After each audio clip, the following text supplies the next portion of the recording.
Bismillahirrahmanirrahim. Assalamualaikum warahmatullahi wabarakatuh.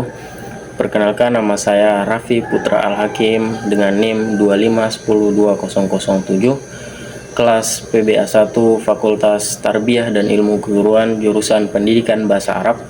Baik, di sini saya akan menjelaskan mengenai tugas-tugas esai yang diberikan oleh Bapak Miftahul Khair selaku dosen pengampu mata kuliah Filsafat Pendidikan Islam. Baik, di sini kami disuruh menjelaskan atau saya disuruh menjelaskan beberapa masalah. Yang pertama ialah menjelaskan antara hubungan tujuan pendidikan Islam dengan kurikulum yang diterapkan di sekolah Islam saat ini. Apakah keduanya sudah selaras? Lantas ini meminta saya untuk memberikan pendapat saya.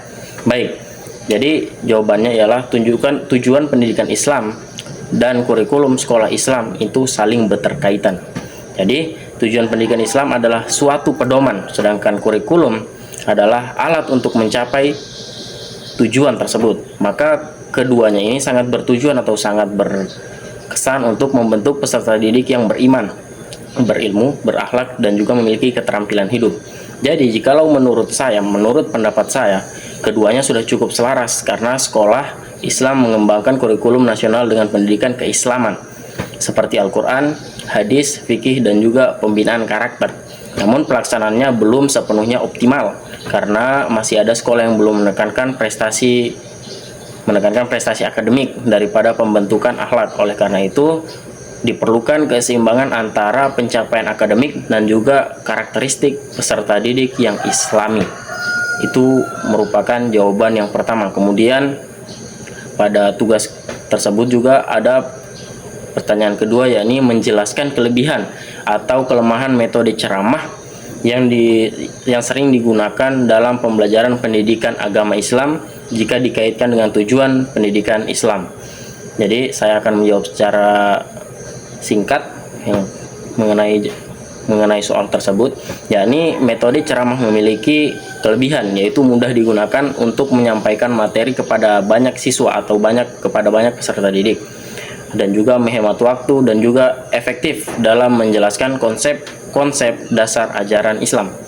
Oke, namun demikian kelemahannya ada siswa yang cenderung pasif. Jadi dia punya kelebihan dan ada juga dia punya kekurangan. Yang dia punya kelebihan tadi itu menghemat waktu, kemudian juga efektif dalam menjelaskan konsep, namun akan tetapi ada beberapa kelemahan. Ya, jadi siswa cenderung pasif, kemudian kurang melatih kemampuan berpikir kritis, dan juga nilai-nilai Islam belum tentu diterapkan dalam kehidupan sehari-hari. Padahal tujuan daripada pendidikan Islam ini adalah mendidik dan juga membentuk karakter, keimanan, dan juga pengalaman ajaran Islam. Oke, oleh karena itu metode ceramah sebaiknya dipadukan dengan metode diskusi praktik dan juga metode-metode lain. Baik, masuk ke penjelasan yang ketiga, yakni mengenai sebuah sekolah Islam. Penilaian selama ini hanya berfokus pada hasil ujian tertulis. Lantas apakah ini menerapkan konsep evaluasi pendidikan Islam itu untuk menilai aspek pengetahuan, sikap, dan juga perilaku peserta didik secara lebih komprehensif?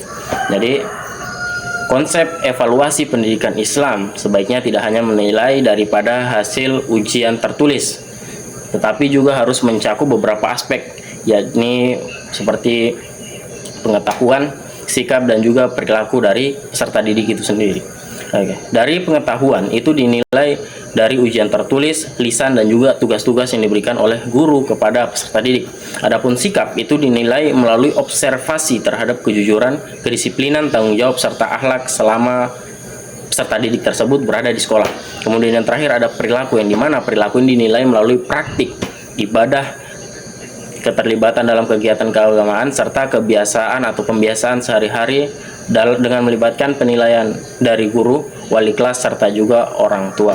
Dengan evaluasi yang komprehensif, sekolah dapat menghasilkan peserta didik yang tidak hanya cerdas dalam akademik, akan tetapi juga beriman, berakhlak mulia, dan juga mampu mengamalkan ajaran Islam dalam kehidupannya sehari-hari. Baik, yang keempat ialah menjelaskan tentang keterkaitan antara keluarga, sekolah, masyarakat dalam membentuk karakter peserta didik menurut perspektif pendidikan Islam. Baik, dalam perspektif pendidikan Islam, keluarga, sekolah, bahkan masyarakat itu saling berterkaitan. Oke, dalam membentuk karakter peserta didik ini sendiri, keluarga menjadi tempat pertama dan yang paling utama dalam menanamkan akidah, akhlak, dan kebiasaan-kebiasaan baik. Adapun sekolah itu mengembangkan pengetahuan dan membina akhlak dan juga memperkuat nilai-nilai Islam melalui proses pembelajaran. Adapun yang terakhir yakni masyarakat pula tidak kalah jauh pentingnya dalam membentuk karakteristik peserta didik, di mana lingkungan masyarakat itu adalah tempat peserta didik mempraktikkan nilai-nilai yang sudah ia dapat atau yang sudah dia pelajari di lingkungan keluarga dan juga tadi di lingkungan sekolah. Jadi ketiga lingkungan tersebut harus bekerja sama agar pendidikan Islam berhasil membentuk peserta didik yang beriman, berakhlak, dan juga berilmu serta bertanggung jawab. Jika salah satu tidak berperan dengan baik, maka pembentukan karakter daripada peserta didik ini menjadi kurang optimal atau kurang sempurna, kurang baik. Kemudian kita masuk di pembahasan yang kelima, ialah mengenai menjelaskan mengapa Al-Ghazali menempatkan pembinaan akhlak sebagai tujuan utama pendidikan dan bagaimana gagasan tersebut relevan dengan kondisi peserta didik saat ini atau di masa ini. Baik, Al-Ghazali itu menempatkan pembinaan akhlak sebagai tujuan utama pendidikan karena menurut beliau ilmu harus menghasilkan perilaku yang baik dan dapat mendekatkan manusia, mendekatkan kita semua kepada Sang Pencipta yaitu Allah Subhanahu wa taala. Bukan hanya menambah pengetahuan. Pendidikan yang berhasil adalah pendidikan yang membentuk manusia berakhlak mulia, beriman, serta bermanfaat bagi orang lain. Begitu kurang lebih menurut Al-Ghazali. Gagasan tersebut masih sangat relevan dengan kondisi peserta didik saat ini, yang dimana di tengah perkembangan teknologi dan juga media sosial, peserta didik tidak hanya membutuhkan kecerdasan akademik, akan tetapi juga karakter seperti kejujuran, tanggung jawab, disiplin, dan juga sikap saling menghormati. Oleh karena itu, pendidikan perlu menyeimbangkan penguasaan ilmu pengetahuan pada siswa atau peserta didiknya dengan pembinaan akhlak karakter agar terbentuknya generasi yang cerdas dan juga berkarakter. Kita masuk ke pembahasan yang keenam, yakni mengenai menjelaskan mengapa Ibnu Khaldun itu menekankan pembelajaran yang dilaksanakan atau dilakukan secara bertahap dan apa dampak jika prinsip tersebut tidak diterapkan dalam proses pembelajaran siswa-siswi atau pembelajaran peserta didik. Baik, Ibnu Khaldun itu menekankan pembelajaran yang dilakukan secara bertahap. Jadi bertahap, ada tahap-tahapnya karena peserta didik itu lebih memahami materi jika dimulai dari yang paling sederhana menuju yang lebih kompleks atau yang paling sulit. Jadi Ibnu Khaldun menekankan bahwasanya untuk materi yang diajarkan itu mulai dari yang paling mudah sampai yang paling sulit, ya, jadi yang paling sulit. Kemudian cara ini membantu mereka dalam memahami konsep secara mendalam dan sesuai dengan tingkat perkembangan kemampuan berpikir daripada peserta didik tersebut.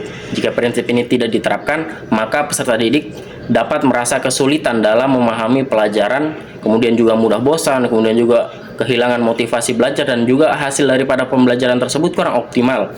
Oleh karena itu, pembelajaran harus bertahap guna mencapai suatu pembelajaran yang efektif dan tujuan pendidikan itu lebih mudah untuk dicapai. Kemudian kita masuk di pembahasan yang terakhir, ialah sebuah sekolah Islam ingin mengintegrasikan mengenai ilmu agama dan juga ilmu umum dalam pembelajaran. Jadi bagaimanakah pendapat saya menurut gagasan Islamisasi ilmu menurut Ismail Razi Al-Faruqi dan juga konsep adab menurut Muhammad Naqib Al-Attas dalam program pendidikan sekolah tersebut? Jadi jawaban saya mengenai hal tersebut ialah penerapan gagasan Ismail Razi Al-Faruqi itu dilaksanakan dengan mengintegrasikan ilmu agama dan juga ilmu umum, sehingga setiap mata pelajaran dikaitkan dengan nilai-nilai Islam dan juga menunjukkan bahwa semua ilmu itu berasal dari pencipta kita semua yaitu Allah Subhanahu wa taala serta bermanfaat bagi kehidupan kita di dunia ini.